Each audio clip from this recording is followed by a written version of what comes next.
Good morning, or depending on when you're watching this, good afternoon, good evening, or good night. My name is Ross, and as always told, out of Voice for Radio. So today, we're going to be looking at Passimian. And I know, right? We've talked about Passimian so many times. Passimian came around in Sun and Moon, and everyone was like, that is a fun deck. And, I mean, it was nuts in a limited Sun and Moon format. It was crazy good. Outside of that, it had success here and there. People tried to make it work. But then we got the other Passimian, and people went, right, now it's going to be great. And then at some point, we saw that Zoroark became, like, amazing, and people were like, right, now it's going to be... And it's never been the best deck in the format, although it has had pockets of awesomeness. But at the same tournament with which Takuya and Nada went and did well with Zapdos, link to that video in the description, a Passimian deck went and got top 4. And firstly, this is good because my boy Passimian is back, and secondly, it's largely because of Jirachi. So you can take this as a, hey, Passimian's back video, or you can take it as a, yeah, that new Jirachi, we need to really start taking this seriously. It is making decks viable that would otherwise would not be. These are two decks in this tournament, the winner and top 4, both of which were only really made viable because of Jirachi. So to remind you about Passimian then, the one from Sun and Moon, the classic one as it were, it's got team play.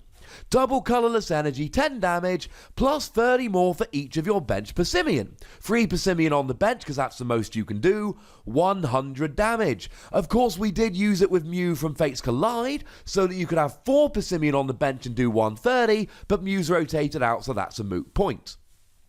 But then we got the Passimian from Ultra Prism. And the Passimian from Ultra Prism has an ability, Power Huddle. As long as this Pokemon is on your bench, your Passimian's attacks do 30 more to your opponent's active evolution Pokemon. Not to basics, only to evolutions. So now, you've got one of these Passimian on your bench, and it's not 100, it's 130. 2 of these 160. 3 of these are actually doing 190. And that, of course, has led us to one of the big questions with Passimian. If you're playing this, what kind of a split do you go for? And the answer, according to the dude who did well at this tournament, is a 2-2 split. I should say that it was David Hochmann who told me about this deck. He then linked me to a website. I'll pop a link in the description. It is in Japanese, but I've translated the deck list for you. I'll pop that in at the end. So, 2-2 split here. And that's kind of good. The problem is, right, if you only play one of the Sun and Moon Passimian, you end up in this really awkward position where you are constantly having to get that Passimian every single turn. And if it's prized, it's really awkward, and it's too much to recover it. You want all 4 Passimian every turn, ideally. But at least if you have to give a Passimian up, you've still got one of each. If you've got one Passimian not on the field, you've got at least one of the one with the ability and one with team play. So as much as you are essentially giving up 30 damage, the extra consistency is worth it. I don't think you can reliably just play one of the Sun and Moon Passimian. But there were some other Pokemon we saw finding their way into this deck. Now, at this point, I'm going to stop to tell you the energy line because that's really important. You play 4 double colourless. You have to play 4 double colourless because it's a double colourless energy deck. The problem is here that firstly, there's no special charge anymore and there's no puzzle of time to get them back. Passimian used to love both of those cards. And also, it's still only 4 of them. So what you do is you play counter energy, which works beautifully if you're behind on prizes. To be fair, if you're not behind on prizes, 2 counter energy will pay the attack cost, although firstly, that's super awkward, and secondly, enhanced hammer's a thing. But it's nice to have. If you go behind on prizes, you're good. And if you're not behind on prizes, you can probably rush ahead with just your double colourless. Sounds good. But the other big Pokemon here is Jirachi. It's the same as it was in the Zapdos video. It is, when it's in the active, Trainer's Mail. And then you're asleep. Although actually it's Trainer's Mail for 5 cards. Look at the top 5 cards of your deck, find a trainer card you find there and put it into your hand, and then Jirachi is asleep. But you play it with a skateboard. A skateboard lets you retreat if you're asleep or paralyzed and reduces your retreat cost by 1, so it gives Jirachi free retreat. And this is wonderful here. Passimian is a super awkward deck. You constantly need to be playing Rescue Stretcher so that you can have all 4 Passimian every turn. You need to be searching out your energy, all of which is special energy, so the best thing we've got is Energy Lotto. Is it perfect? No! But it's the best thing we've got, so you play Energy Lotto, and then you can grab that with Jirachi, and hopefully you can find yourself one of your special energy in the top 7 cards of your deck. It is an awkward deck to play, Passimian. You need all 4 Passimian and a special energy every turn, and using Jirachi gives you that consistency boost which will let it work. If you don't have a Passimian KO'd, then you've got all 4 Passimian, and you've got your energy. So it's fine. If you do have a Passimian KO'd, you put Jirachi in the active with an escape board, and then you use Jirachi to search for whatever it is that you need. Don't need recovery, don't need Jirachi, do need recovery, Jirachi's got your back. Now there are a couple of other Pokemon that we did see in this particular deck. We see 2 Tapu Koko and 1 Latios, and they do the same job. For a double colourless energy, they spread a bit of damage around. Because the other issue with Passimian here, other than the whole you've got to recover it every turn, is that you're not doing a huge amount of damage. If you've got all 4 Passimian out, you're doing 160. And that's good, but it's not always enough. And you're not always going to have all 4 Passimian. So you've got Tapu Koko that does 20 to all your opponent's Pokemon, and Latios that does 30 to the active and 30 to 1 bench.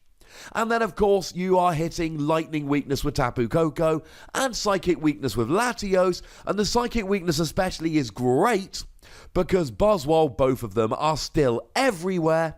So it's nice to be able to hit for a little bit of the old weakness. Although to be fair, it's not even a 2-hit KO on Baby Buzz Hayneck because it's got 130 HP. We then see 1 Diancie Prism Star because it means you do an extra 20 damage. That's a no-brainer. And we see 1 Tapu Lele. Not the GX. This is a staunchly non-GX deck. The one that allows you to rearrange damage counters. Now, he played the Psychic one, but you could easily play the Fairy one here. Doesn't make a huge difference, to be honest. It really just comes down to what weakness you're playing. Although, to be fair, the first attack doing 20 damage for each energy on your opponent's Pokemon, the Psychic one is better because you can punish Buzzwole a little bit. But really here, you play it with counter energy and you use it for magical swap. You see, you're not always going to be doing enough damage to get a KO here. So this allows you to partially KO a few different Pokemon, then use Tapu Lele to move the damage around and take a bunch of KOs. And this deck is really designed to fix 2 problems. Number 1, how do I set up Passimian every single turn? Number 2, how do I deal with the fact that I can't KO everything? Because remember, Passimian doesn't do extra damage to basic Pokemon. So when I'm saying it does 160 with all 4 Passimian out, that's to evolve Pokemon. To basics, you're still only doing 100. So obviously Tapu Lele helps here if you're not KOing. Diancie Prism Star helps you do a bit of extra damage. But if we move into trainers, we've got Choice Band to do an extra 30 to EXs and GXs. And we've got Shrine of Punishment to put 1 damage counter on each Pokemon EX and GX between turns. And then of course when they add up enough, you can then move them round using Tapu Lele. And life is good. It's a non-GX deck, right? You've got to be playing Shrine of Punishment at this point. That should be a given. Outside of that, we do see a couple of Professor Kukui, which let you do an extra 20 damage while drawing 2 cards. That's important just to do that little bit of extra damage. And you've got to be playing Gladion here because you cannot have any Passimian in the prizes. Gladion helps you get them out of the prizes. There's actually 2 Gladion played here because you've got to get them out of the prizes if they're in there. And then there's just generally aggressive setup. 4 Nest Ball, because you're playing a bunch of basic Pokemon along with 3 Ultra Ball. so that you can get everything out. These are all basic Pokemon and there's no abilities that come into play here, so really Nest Ball is the best one and Ultra Ball is just because you can't play more than 4. We see free Acro Bike because it's an aggressive draw card. We see a couple of Energy Lotto as mentioned to try and make sure that you get your energy out nice and quickly. 4 Rescue Stretcher because you need to have all 4 Passimian every single turn. We see 1 copy of Counter Catcher here, which is kind of cool. You often go behind on prizes here, especially if you're not getting one-hit KOs. So while you're waiting for Tapu Lele to come and clean up, Counter Catcher gives you a free gusting effect. And then we see 1 Field Blower. I mean, it's Field Blower. It gets rid of stadiums and tools. It's great. 4 Choice Band and free Escape Board, both of which we've mentioned. In terms of the other supporter cards here, 4 Cynthia because it's the best draw card in the game. 2 copies of Lily because it's another really good draw card. We see Gladion and Professor Kukui as previously mentioned, and 3 copies of Guzma because gusting effects, bringing up bench Pokemon to KO them usually, is very good. I don't know if Passimian really has what it takes to be a metagame force going forward, but I do know that stuff like Jirachi and Shrine of Punishment gives it a much better chance than it had before. But now, ladies and gentlemen, I want to hear from you guys. Let me know if you think this is a viable deck. Let me know if you think it's coming back, or whether you think it was just one person at one tournament doing really well. Go nuts in the comment section, ladies and gentlemen, but please do remember the rule. Be nice. Make sure you like this video, subscribe to this channel, follow me on Twitter at TheWassy, and Twitch for some live action at twitch.tv/PTCGRadio. If you want to support the channel, get some bonus podcasts and all of that, head on over to patreon.com/PTCGRadio, where you can do exactly that. And do make sure you're checking out youtube.com/WassyPlays, where we talk video games and we talk Transformers and Keyforge and Dragon Ball. It's fun. But by far the most important thing, as always, is to look after yourselves until next time. Thank you very much for watching. My name's Ross, and you've been watching PTCG Radio.